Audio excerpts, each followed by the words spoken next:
a big chunk of all of this unhappiness is we're lacking meaning, and we're lacking this allowance of telling ourselves, like you said, Emil, we have this high sense of agency in life. We can honor our time on earth. You're allowed to explore your passions. You're allowed to create your life. It's just, you don't have to be passive through life. You don't have to conform to a career. So I'm here with Alex, and we will talk about his podcast Through Conversations, and most definitely about his book, The Time Is Now, which I do have here on Kindle right now. I will definitely get a hard copy after what I've been reading. But first off, Alex, why don't you introduce yourself in your own words? What is your part Thank you, in your Emil. story? I appreciate you inviting me, and I'm excited for this. It's the first interview of the book, so it's an honor. I'm very grateful for that. And I'm a host of the Through Conversations podcast. I've been doing this show for the past 4 or 5 years, if my numbers make sense. And for the past 2 years, I've been thinking about the future of work, particularly because of my own personal story.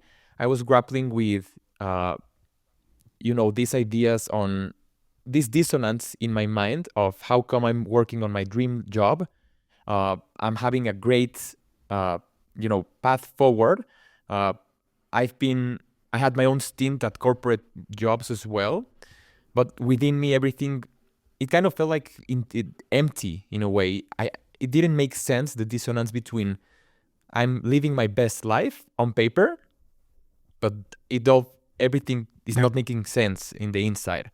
And I've been seeing also the trends with Gen Z, with millennials, about the future of work.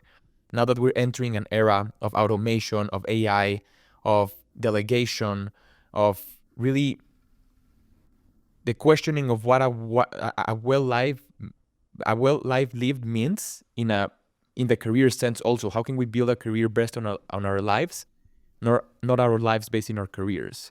And for us, Gen Z, I can speak for myself as well. I see my work as an extension of myself, not as a separation.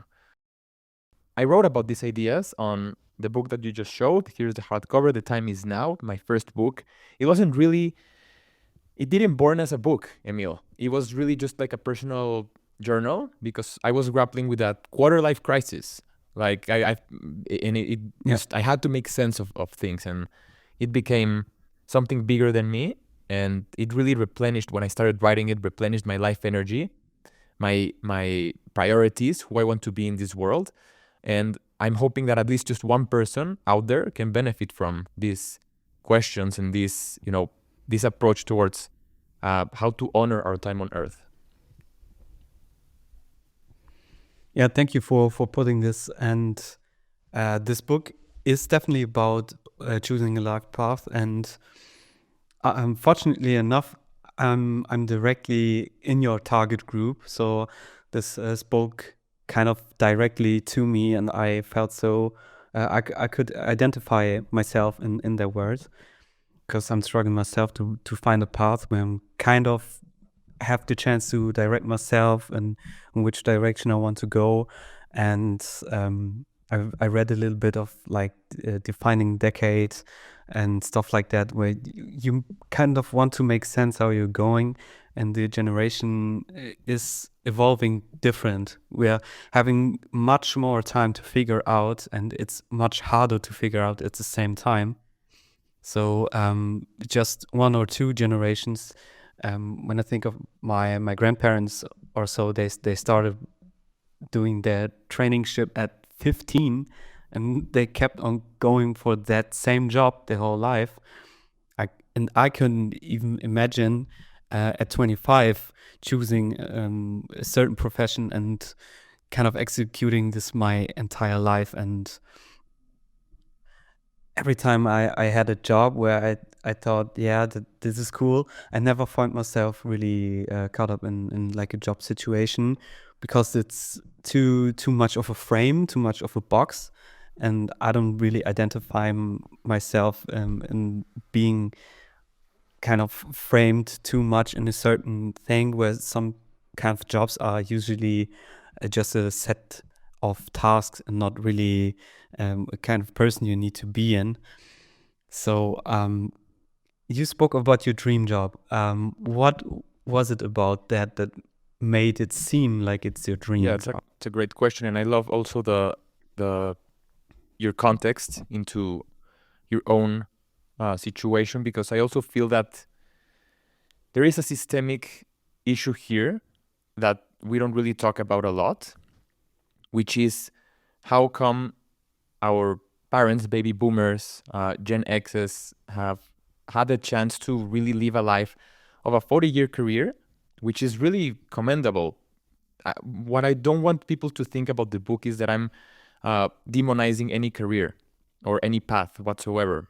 Yeah. The whole core is to really align that career with your true self, with your intuition, with your heart, and follow that, because we've been thrown at us since the industrial age a script of how life should unfold. You should get a college degree, get married, have kids, and then die. And for many people this does work, but it becomes a mechanization of life. It doesn't allow life itself to surprise you, to allow serendipity to unfold. And for me, that's a dishonor to your time on earth. We're really here, and I'm knocking on wood, for 85 to 100 years. And I think to myself, when I'm 90 years and I'm on my deathbed and I reflect on situations on my life and I see that I did a cost-benefit analysis in terms of what's going to make more profit for me versus what my heart told me to. It's like, for example, there's a pivot down the road. There's like two paths, and I had to choose the one that makes more monetary sense or more rational sense. I don't think, at least knowing myself, I don't think I would be comfortable, living a life that way. And the systemic part of this, Emil, is that for many of our jobs, we're working more hours, we're providing more output, and we're receiving less pay. For example, since the 1970s, there's been a delta between productivity and pay of 70. I think the numbers are in the book, but it's 65 to 70% of a gap. People are working more, but the pay has stayed stagnant. And so in a very literal sense, yes, we're not making more money out of our work. We're providing more output and less pay. And that's also, I think, part of the whole questioning of, hey, am I really willing to spend 40 years of my life in a place where I feel like I'm draining my soul, my creative energy for a paycheck that doesn't reflect the true output that I'm giving to the company, and it doesn't reflect also my own colors. And so I feel this is a whole equation that we need to bring, that I love on your perspective on, why are we not choosing a 40-year career when it can happen? If I would have loved my dream job, that's your question, I would have happily stayed for 40 years there. But it didn't just click. And for me, it was very linear. I've always wanted to be involved in public service. I feel that it's very funny because the origin story of that, I don't know if you've watched House of Cards, the Netflix show. It's, Kevin Spacey. Yeah. It's a really good one, but it provides the dark side of politics. It provides corruption and, being hungry for power. And I feel that we're entering in an age where it doesn't make sense for me that we think of politicians as bad actors. That we associate politicians as someone who are people who are greedy and just want to do good. And and I ask myself, why not more? Like, why don't we have more kids saying, what do you want to be when you grow up? And no one says a politician, because it's not like a commendable job. It's a very, it's a villain. Mm-hmm. And so House of Cards reflect that to me. It's just, I wanted to provide the opposite of that. In my life, I wanted to be a public servant, but the way I carved my path was very strategic. It was very rational. So first I needed to be involved in politics, and then work my way upwards. But I've always felt that I was stumbling on a wall, even though I was close to my dream, I was close to my goal, it wasn't clicking. And so then I started reading other ideas from many brilliant minds, and I've hosted a ton of people here on my podcast through conversations, including Paul Millerd, including Kenneth Stanley. That, you know, it's funny. Someone posted like, why doesn't someone create a book that relates to both ideas? And the time is now. My book is kind of like that, in the sense that life shouldn't be scripted. We don't know what life can surprise us with. And there's tangible evidence from Kenneth Stanley's point about AI that greatness cannot be planned, that there are so many serendipitous moments in life awaiting for us that make our path easier once we let go of what greatness should be. So I might become a public servant one day, 30 years from now, 20 years from now, by following my interests. I might see this in hindsight. I'm going to see, oh, it made sense because the dots were connecting. But I'm not trying to force it. And it's hard because in modernity, and especially in Western culture, we have to optimize, you know, we have to get to that goal. And I've been raised on that idea that, you know, I have to work hard to get to that certain objective. But it excites me more that if I put my best effort out there, my best heart out there, life will take care of itself. And if it doesn't become a public servant, if the identity that I'm carving doesn't become a politician, my colors, my true essence will shine in another way, you know, maybe through the podcast, maybe through books, maybe becoming a chef, who knows, you know, but the essence itself won't change. Maybe the form will change. So Emil, I throw a lot of ideas out there. I spoke too much. No, definitely. I'm here for your input. So I'm about a bit more than halfway through your book, and I will definitely finish it, which is to be seen as a compliment, because I rarely stick on reading a book, and I really liked some parts of it. What stuck with me definitely. I'm honest. I skipped some of the numbers because I'm here in Germany, so it's a different kind of system than in the US, and some kind of things are just not the same, like student debt. But I've seen kind of the things when I'm considering kind of maybe doing a master's degree, which then might result in a huge or a bigger amount of money to be allocated, or if I could just use the time and money to create something else. But what I've wondered is, why is it so hard to strategize your life? It is so fun to think of what building blocks you need to put together in order then to finally someone have a step. And one figure which I remembered pretty deeply is that we just build upon the future and never like reaping the present moment. And this hit me very hard because I always thought I need to be better in order to sometime I will make a lot of money and be successful if I just kept on going and never really enjoyed what I was doing right now. So why is it so hard to strategize your life and career? Yeah, it's the question, because we oftentimes, and thank you for reading the book, really, that means a lot, and I'm glad you're halfway there. There were some ideas that I thrown, especially chapter 4, the evolutionary blueprint of why we chase status and all of that sort of thing. That's like my most crazy chapter, so I'm glad you got past through it. We've been told that in a good way, and it makes sense rationally, that we should postpone our enjoyment today for a better tomorrow. We should save for rainy days. Yep. And it makes total sense. This strategy is not about trying to make us feel lesser or make us feel bad. It's just trying to protect us from a future that is uncertain, it's unknown. And that's where the career comes in the equation. That's where strategizing comes into the equation, because there's a quote that I love from Muji that sort of goes, I think it's in the latter chapters, that says that, basically I'm paraphrasing right now, but how come we don't trust life when life has given us so much? And then it becomes a game of strategy motivated by anxiety. And it makes so much sense to me that I see in hindsight, I see all of the blessings that I've had, even in my dream job. It wasn't all bad at all. And I see all the twists and turns of life just guiding me. And I'm like, how can I feel bigger than life with my little checklist, of get a master's, get a career, save X% of money. It boggles my mind, Emil, that I'm reducing my life on earth and life itself. And this is very cheesy and kumbaya, or I don't know. But Yeah.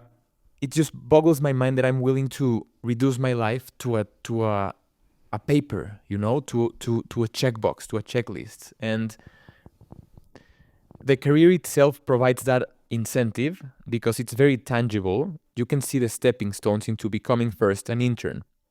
Then you become a junior partner. Then you become a manager. And then you keep peeling these layers, of the path. And it makes so much sense because they're tangible. You know what's going to be your life, how it's going to be like in 1 year, in 2 years. You're going to see your pay bumps. And so it creates this safety blanket, an illusionary one, that your path is going to make sense. And in today's world, and going back to your first intervention, and Gen Z and millennials, we're somewhat more entrepreneurial. We're more, like I said, work has to be an extension of ourselves. And Definitely. it doesn't make sense to separate the two. It doesn't make sense. It just those two ideas are mutually exclusive. And integrating the sense of building a path versus strategizing it, while sounding a bit ambiguous, it does change your perspective on making decisions. And I'm not advocating for impulsivity and just making rash decisions. I'm saying that the core question that we have to ask ourselves when thinking about our career and thinking about meaning is, what decision right now speaks to my deepest purpose? And if I found my deepest purpose, and which one gets me closer to it? The rest of those decisions that are not aligned with that and are rationalized with a sense of, you know what, it's a very tough question, so right now I should focus just on getting a good paying career, and then I'll postpone that. And it's a tough one, man, because serving your deepest purpose doesn't guarantee a high paycheck. It doesn't guarantee stability. That's the difficult part. That's where strategizing a career makes it so difficult, because following your heart only guarantees less of what you know. It's guaranteeing more uncertainty. It's guaranteeing more openness of let life unfold. And a lot of people, one of the things that concerns me about these ideas is that, Alex, probably you have it easy, to say just let life unfold you, but we have bills to pay. We have to make dues, And of course, like I said, the systemic shocks of the economic system are making it increasingly difficult to follow that path, to follow that journey. But I still believe that the time is now. If you're calling, if you're really having that inner whisper, inner song within you, saying this is not right for me, wouldn't you rather take that leap of faith, take that risk, and see what happens? Probably you could put, 1 month into it, 6 months into it, whatever is also practical for you, versus saying this is just impossible for me. And so that's an equation that we have to navigate ourselves, but it's increasingly important because there's so much demand for sincerity and for authenticity in today's world that it's just, we need more people taking those leaps of faith. And then you start seeing, at least on the internet, on X, we start seeing this magic happen. We're talking together probably we would have never met if the book wasn't out there, which is Yeah. crazy. And you start connecting with people, and people start supporting you. And hey, when you're in the US, Emil, let's catch up and let's go for a coffee. And then something happens, your interest. Hey, I can connect you with this person or with that person. Or hey, when I go to Germany, I'll meet your friends. And it's so intangible, but it's possible. And that's what excites me. Yeah, the possibilities are basically endless if you find some kind of common ground, and the being a good, willing person, and to really like and support other people, which is what I've noticed. Another thing that just came up, as you said, just trying out and see if this is something you will try out for a few months, or if you really sense this is an impossible thing. What kind of pops into my mind is the matter of persistence. So I think, I don't know if this is a strength or a weakness of mine, is that I have a strong sense of when something doesn't feel a bit off. And I think sometimes that I'm too fast to cut something off if it doesn't feel right. I don't think that I'm persistent at all. I need to be like 100% real, but I've noticed here, and we are both podcasters, and I'm not, it's close to a year now, but I feel it's hard. Even if you love something, it is so hard to stay persistent until you go. So how do you balance your spontaneous creative energy with being persistent and building something you will look on and be proud of? I love that question. Thank you. That's a very, very great question. And I relate to that a lot because podcasting is really difficult, first of all. Yeah. And now that you're a year into it, you're like, I think you've passed the threshold of giving up. I would say that an idea that comes to mind is, it's twofold. I'm going to start with the first part. When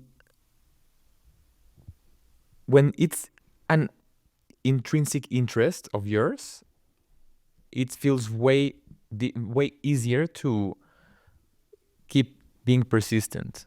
I'm not saying that when you follow your heart, it's going to be easy. It's probably going to be even more difficult. And the key here is that, for example, with my book and my podcast, that became really just, they're just passion projects. They were born out of me. I see everything that's happening now as tailwind, just like a wind in my favor. So I'm not keeping track of metrics and of growth, of all that sort of thing. I just feel that everything will take care of itself as long as I keep being persistent with what interests me. And so when I book an interview, I want to interview that person. I want to speak with them. Their ideas resonated with me. And so I know that will take care of itself. The views and everything, that's the whole issue with it, because a passion project becomes a business project, and then it becomes an identity that we need to fulfill. And if we fail, we're a massive failure. And then this whole anxiety bubble starts popping up, like, if I don't make it, what happens? And you're making it now. You're hosting podcasts, you're hosting interviews. Everything else in itself will take care of itself in ways that maybe are different than your expectations. And so I've been trying, and it's hard, because we've been conditioned to really maximize outcome. But I've been trying to just let go of that control of what's going to happen. And there's a book that I want to recommend to you that we're not family, but he's my namesake. He's Victor Levy. It's called Life is Setting Me Up for Success. And he has this line that I wrote in the book that says, completely committed, totally committed, completely unattached. And that just brings me to, wow. So if I put all my heart and soul to my craft, and I'm not obsessively focused on if it's going to work out or not, wow, like the possibilities are endless. And then there's another thing that we have to also discuss, Emil, which is the darker side of this. It's called the sunk cost bias. And I wrote about Yeah. it in the book that I feel a lot of people do suffer from this, especially in careers, because they spend 4 or 5 years in a career, even though they're drained, even though their life force is taken away from them, their creativity is like, they're just not them. But the time spent is so much that they cannot say, I give up, I throw in the towel. And so this is the line that we need to navigate. Where is that persistence coming from? Is it coming from a place of, I want to explore this, this is my calling? Or is it because you've just invested so much time, you've committed yourself too much, you're deep into it? Also in relationships, man, like toxic relationships. You've been in a relationship for 2 years, 3 years, 5 years, 10 years, but it's toxic. You feel drained, but you spend so much time investing in it that it's just hard to saying stop. And the sunk cost bias is really visible in gambling, for example. You spend so much Yeah. money gambling that maybe the next the next time you're gambling, the next time will be the blackjack. And that's the thread that we need to navigate, is where is that intention coming from? And yeah, it's also that something I face myself all the time. I mean, not because I wrote the book. The book in itself is allowing me, I reread it, I reread it to remind myself of things.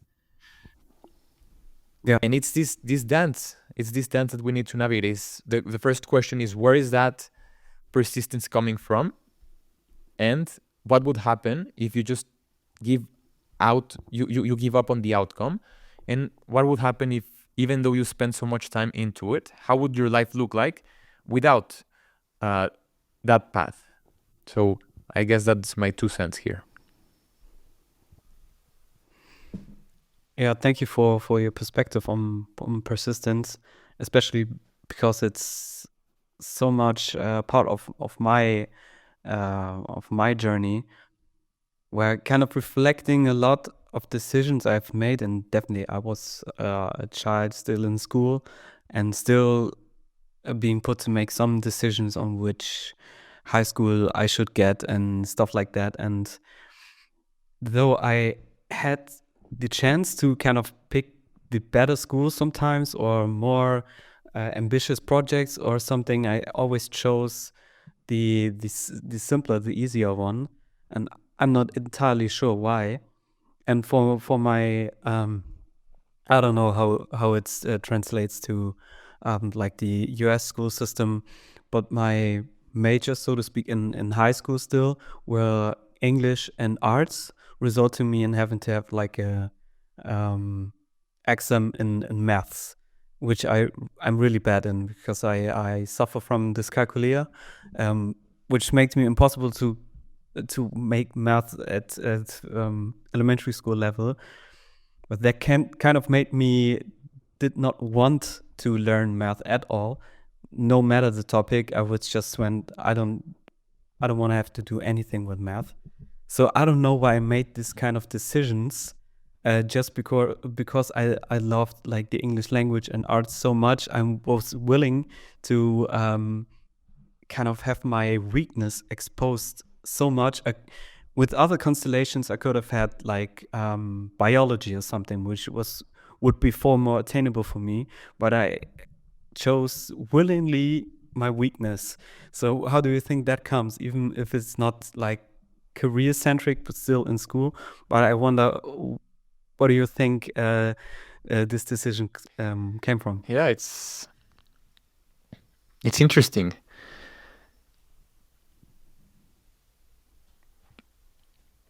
It's very easy in life, especially in modernity, in the Western world, to have this play-by-play breakdown, on why did you choose that decision. And I also advocate on the book that, I think it's chapter 6 or chapter 5, that intuition is our best radar. That, for example, there's Rick Rubin, Yeah. who wrote The Creative Act, and he's a genius. I add a quote about him that says that his best career moves have always been the ones that were were really his own, that weren't really the advice of his peers, his family, that were really just what felt right, not what seemed right. And Yeah. I feel that coming to your own situation, how you chose your decisions, Emil, sometimes they don't make sense rationally, but you were drawn into them intuitively, or there were just interests.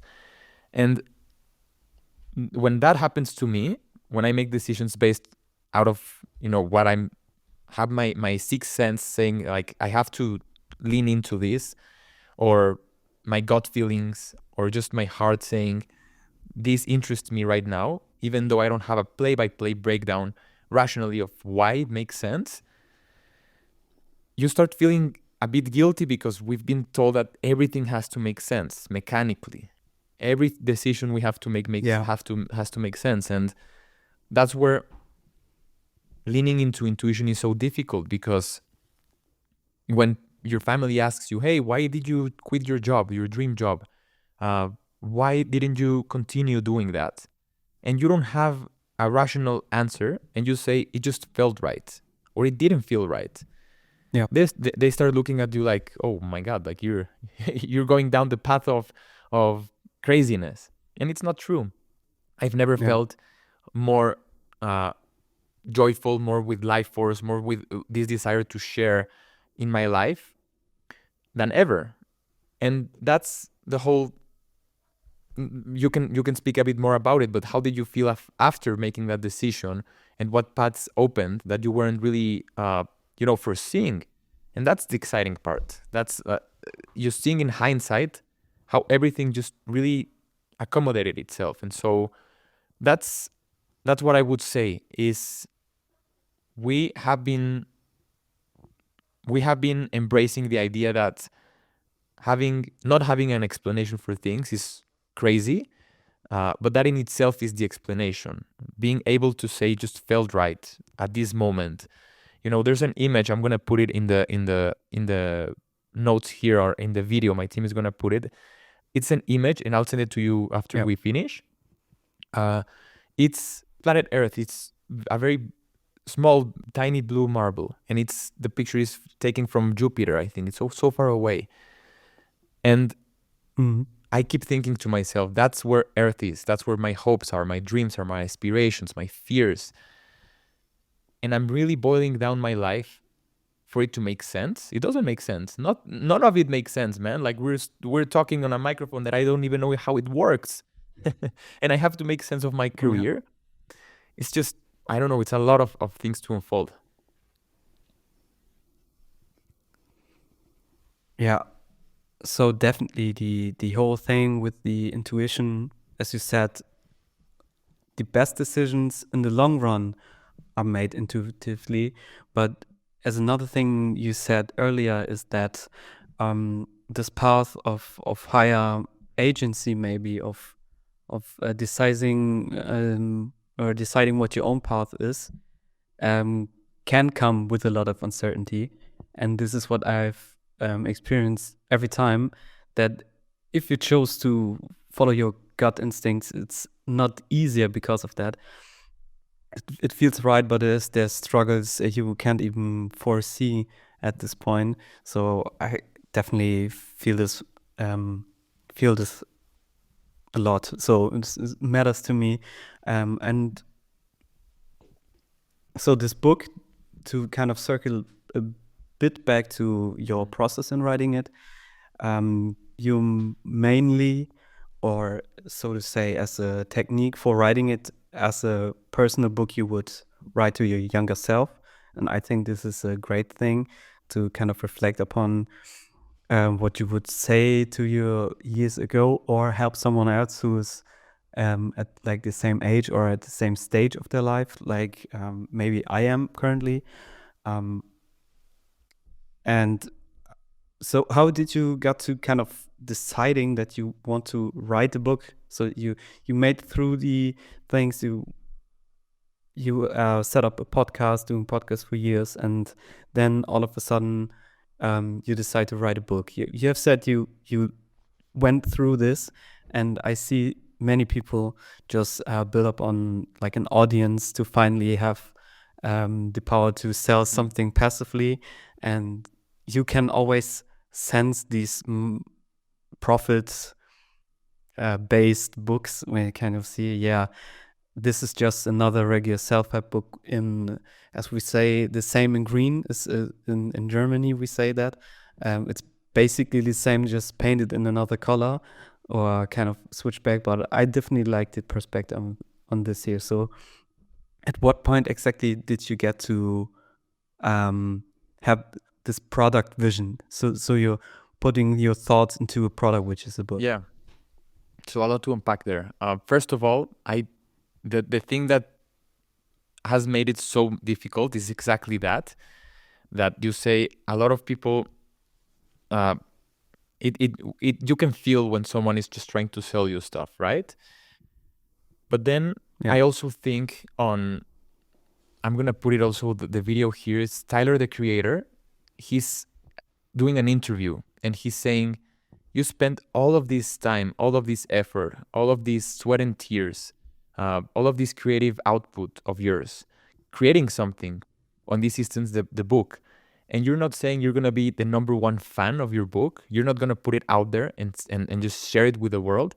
And so that has convinced me to put the book out there, to post it on X, to share it with people, even though it feels cringy, because the book in itself wasn't really written at all for it to make sales. And I genuinely mean it. It began as a journal. I used to wake up, and first thing in the morning, I had all of these ideas in my mind, all of these questions.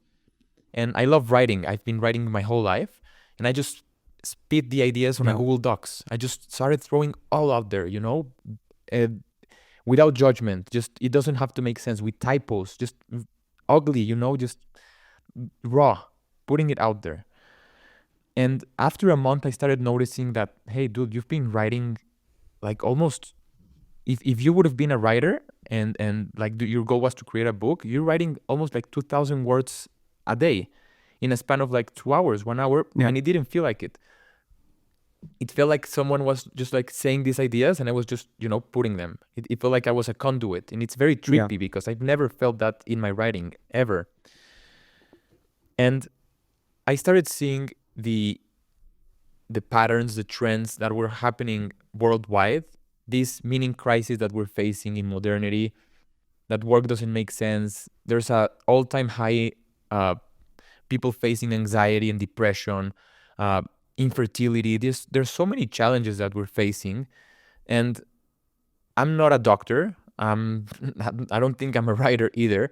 I started seeing that maybe a big chunk of all of this unhappiness is we're lacking meaning, and we're lacking this allowance of telling ourselves, like you said, Emil, we have this high sense of agency in life.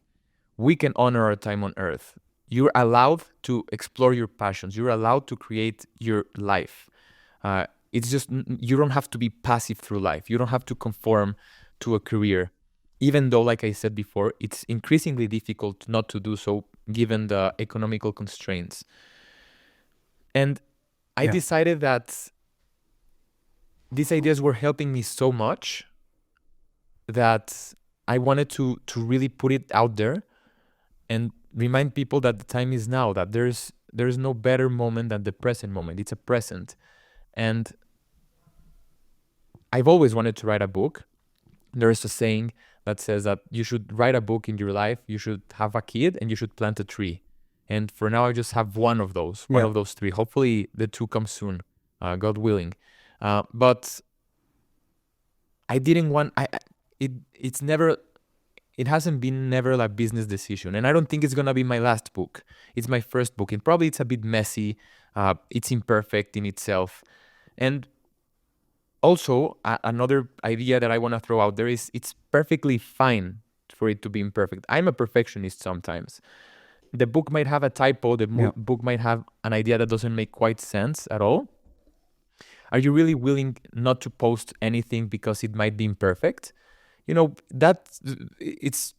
put so much handcuffs and so much stops into our creative process that it's perfectly fine. It's perfectly fine. And I just wish that, like you said, it for an 18-year-old self or for someone who's just exploring their own path now, the message that I want to convey is it doesn't have to make sense at all for others. It can only make sense for you. And you have time ahead of you. You're a billionaire now. You're like the wealthiest person ever at 18 years old, at 20 years old. You have so much time. There's this movie that features Justin Timberlake that I think it's called In Time. And their whole life is, they have in the wrist, they have their time, And that image strikes me a lot because I see how us being young, if we embrace that sense of agency, of power in life, we can shape a life that is really based on who we want to become. For a sprint, you can really, I'm not saying hard work is bad. I'm saying lock in. I'm saying really locking into your dreams, locking into exploring yourself, sense of self. And that can carve a life that might be even better than what they're selling you. It might be much better because it's aligned with who you are. And if I would tell myself, my 18-year-old self, Alex, you quit your dream job, you were on a perfect path to becoming a public servant or having a perfect corporate job, because I was doing kind of like all of them at the same time. Yeah. But you decided to throw everything away, take a sabbatical, take 6 months to yourself, explore what's really bothering inside your psyche, inside your soul, and then have this pivot in life. I would, like, my 18-year-old self will slap me. He would be like, dude, we've been working so hard for that, But at the same time, it's just much better, man. It's much more relieving to let go of that control, because life really does surprise you, and it's exciting. It's exciting, man. Definitely is. And I needed to learn the hard way to build the courage to just share your rough ideas, to connect with other people, and to just go out there.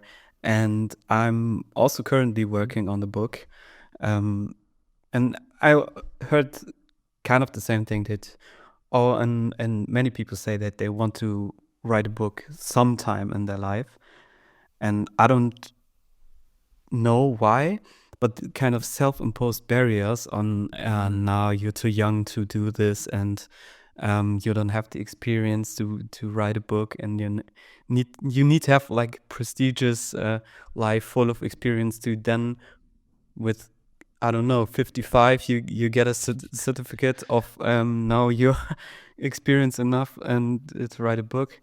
And I really learned the hard way that you can write, as an example, writing now, it could be any kind of content that you just show your current perspective.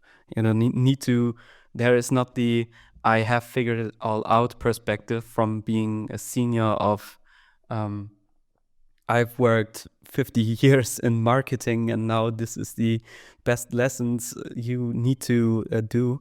But there's any kind of thing, and you've experienced one thing that is so current and close to where you are now. It wouldn't make sense for you to wait 30 years to write that book that you have now written. You wouldn't have felt the same way. And it, as you quoted Rick Rubin, or kind of reference Rick Rubin before, in your writing process, it's like you're not pulling from your from hard work. It's more like the universe is telling you.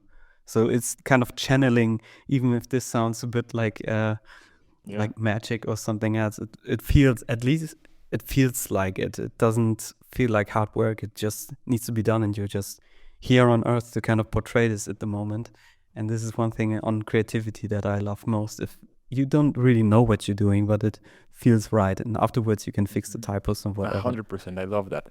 You don't know what you're doing, but feels right. I love that. I'm gonna post that and quote you on next. And by the way, in the book itself, I mean it. As you write it, let me know. I would love to, if you need extra pair of eyes or whatever, book writing can also be a bit daunting, and so I've always, I try to bring people to read it, and a lot of people don't really follow through, and it's fine. They're having their their own life happening. So, but I mean it. So when you write and you want something, an extra pair of eyes, I would be happy to. And yeah, man, it's crazy to think that, I don't know. It's just this play between the rational mind and intuition is just very paradoxical, because I also write about it on the book that our brain is literally the last piece of it was formed. The prefrontal cortex was the last one. That's our judgment. That's our future sense making. That's all of this strategizing through life to survive.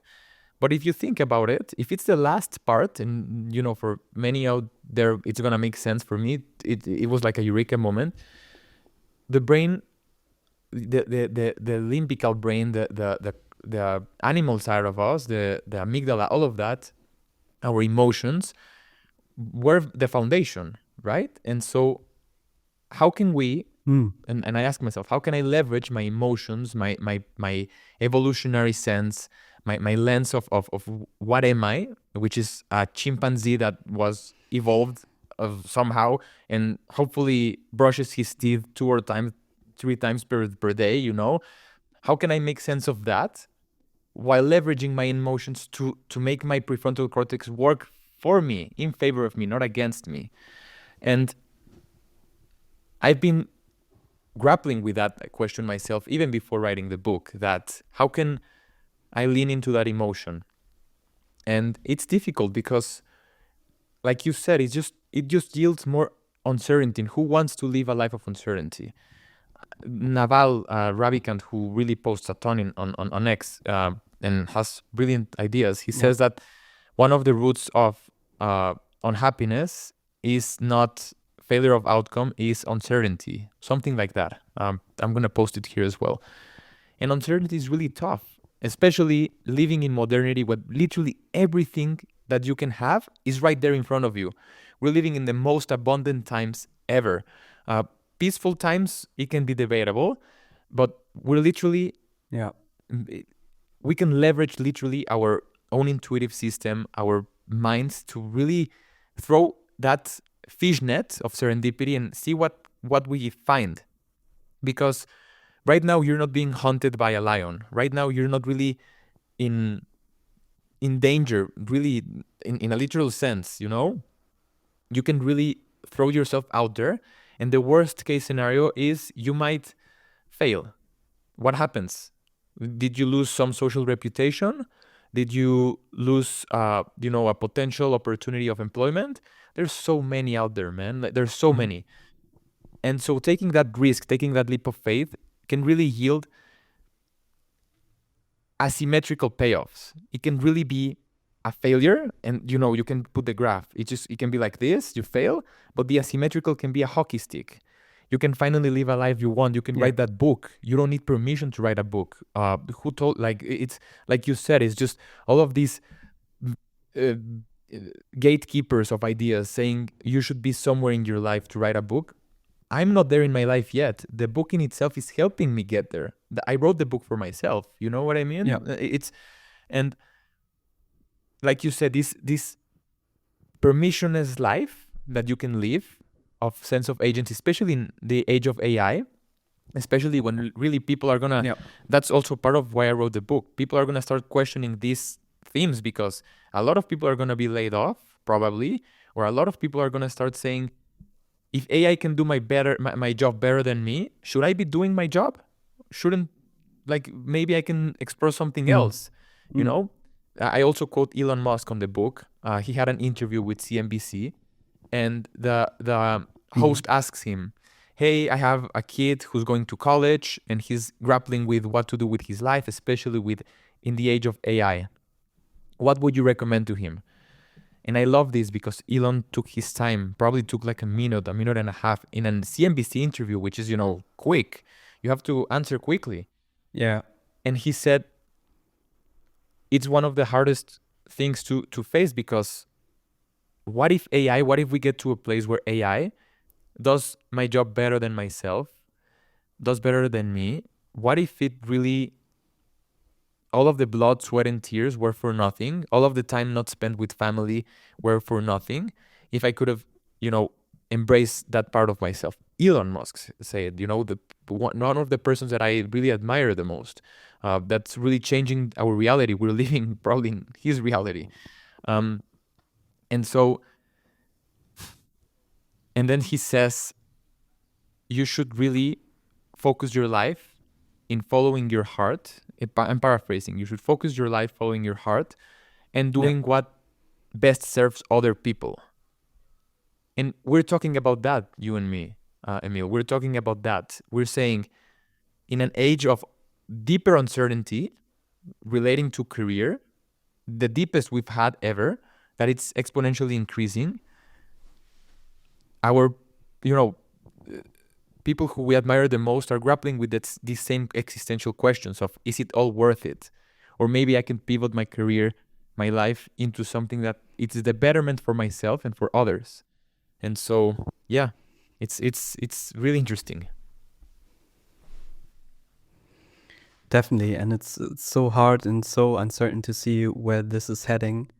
There's ideas of that AI or AI applications, better said, should serve us in to free us to make arts and philosophy, and now the AI is making art for, and we are still programming. But I think that will twist some time where maybe, I don't know, if there's a new kind of renaissance going on where we have the time to free up and think deeper and break out of these machinistic kind of industrialized workflow where we're living in right now. We're breaking from it, and I think the next few generations will look a lot different on this side.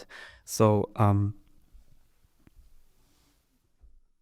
I'm just swiping through your book because I highlighted some parts. That's really neat. That means a lot. Thank you, man. That means a lot. Yeah. There's so many self-imposed beliefs that you currently have right now, and you need to kind of unprogram yourself to be your own creative self. And it is always, so I'm kind of paraphrasing what you've said, it's always easier to be authentic than to be perfect. And this is something that I need to tell myself a lot of times. You can never reach perfection. It's so frustrating in trying to do that.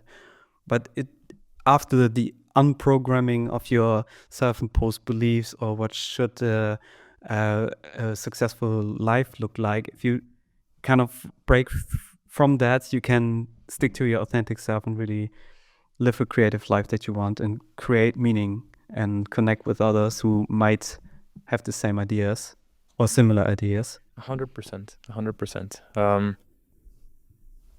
It's, man, I'm concerned because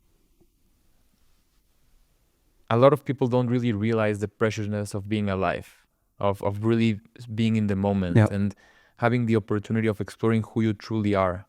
And a lot of us are being bombarded all the time, especially through social media, TikTok Reels, Instagram Reels, on how you should look like, the attire that you should wear, the kind of words that you should speak to. And it boggles my mind that there's almost 8 billion people. I don't know if we're more now. And in the beginning chapters of the book, I say there's, I think this is Henry Thoreau who said that there's an inner song that is being whispered through for everyone, for every man. And there's this life of quiet desperation of not exploring that inner whisper, that song.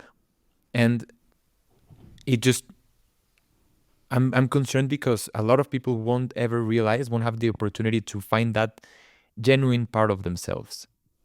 Not to their fault necessarily, because they don't really understand that it's possible, that it's possible to do it, that it's more desirable for your partner, for your friends, for your own self, for others, for life itself, for the world, to be your own sense of self, to be your own person, than to being a copy of others. And Yes. it does also, on a selfish part, on a selfish sense, it does so much disservice to your time on earth. It really boggles my mind, on an optimistic point of view, that we're really here on a tiny blue dot. Doesn't make sense. There's aliens, there's not aliens. Are we the only planet with life? It boggles my mind that you're not putting all of your service on earth, all of your time here, to find your true self and to share that colors with others. And not a lot of people see life like that. Again, not because of something bad, morally wrong, because no one's speaking about this, that life is exciting.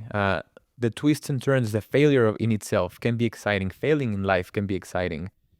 It's you're trying Yeah. to find your path. And like you said, people who are our age, 20s, 30s, maybe 18-year-olds, have the best opportunity to throw everything on the wall and see what sticks of themselves, and start discarding what doesn't.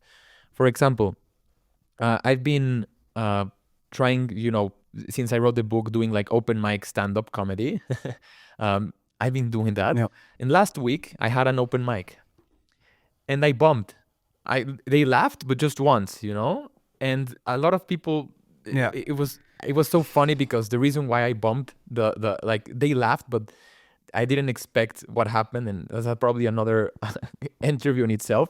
But I said a joke that it really land. People got like concerned about it, and you're throwing out stuff, you're failing.